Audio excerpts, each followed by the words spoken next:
traditional project. I'm not trying to fit into mold. Express na ko ang kaugalingon. That's what art is about, right? Mao. Pero what if di siya ganahin sa imong gibuhat? What if dagaan ta diya gamay nga grado? Akong ipakita sa iya ha and everyone else na I'm not afraid to be different. That's courage, diba? Being true to myself, even it's unconventional.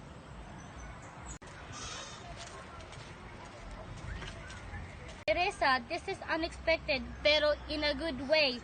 This is creative and speaks volume about your artistic vision.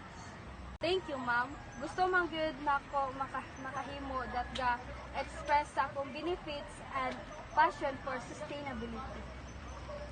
That brilliantly, this is a truly unconventional canvas, and I admire your courage to break from tradition and be unique.